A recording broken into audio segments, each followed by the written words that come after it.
കൂട്ടുകാരെ, നമുക്കിന്നൊരു വെണ്ടയ്ക്ക മസാലത്തോരൻ വെക്കാം. നല്ലതല്ലേ? അപ്പം ഞാൻ സ്റ്റൗ കത്തിച്ച് തവ വെച്ചിട്ടുണ്ട്. വെളിച്ചെണ്ണ ഒഴിക്കുവാണേ. എണ്ണ ചൂടായിട്ടുണ്ട്. കടുകിടുവാണ്. അതുപോലെ തന്നെ 2 പച്ചമുളക് എല്ലാം പൊട്ടിട്ടുണ്ട്.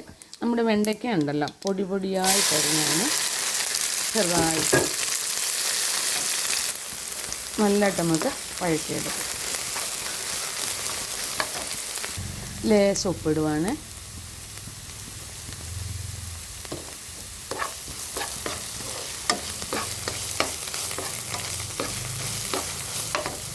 നമ്മുടെ വെണ്ടയ്ക്ക എല്ലാം ഒന്ന് വഴണ്ടിട്ടുണ്ട്. ഇത് നമ്മൾ വെണ്ടയ്ക്കായിട്ട് കൂടുതൽ സവാള ഉള്ളിയാണ്. വെണ്ടയ്ക്ക കുറവും ഉള്ളി, അപ്പോൾ ആ കിളുകിളിപ്പങ്ങ് മാറിക്കിട്ടും.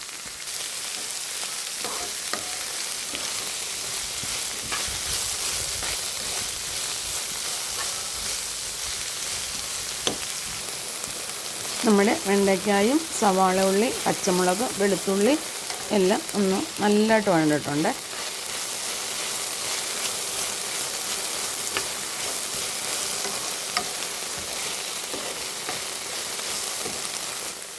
ഇതിനകത്തോട്ടെ ലേശം ഗരം മസാലപ്പൊടി ഇച്ചിരി മതി.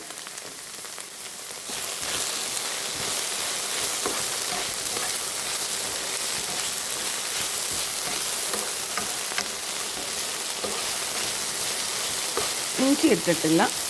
വെളുത്തുള്ളി എല്ലാവരും വെണ്ടയ്ക്ക എല്ലാ തോരനും വെക്കുന്നതല്ല അല്ലേ. ലേശം മഞ്ഞൾപ്പൊടി ഇച്ചിരി.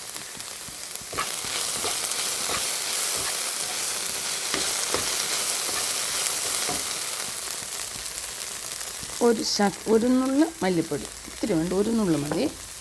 അതുപോലെ തന്നെ ഒരു ലേശം മുളക് പൊടി ഇച്ചിരി മതി. നമുക്ക് മിക്സ് ചെയ്യാം. എല്ലാം വേണ്ടിട്ടുണ്ട്. ആവശ്യത്തിനുള്ള തേങ്ങ,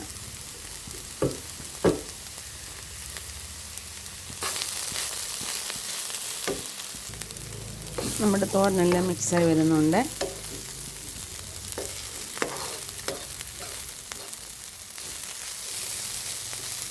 നല്ല തോരനാണ് കേട്ടോ.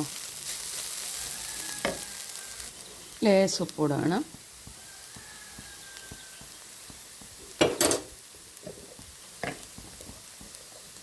അതുപോലെ തന്നെ ഒരു നുള്ളു കുരുമുളക് പൊടി ഇച്ചിരി മതി.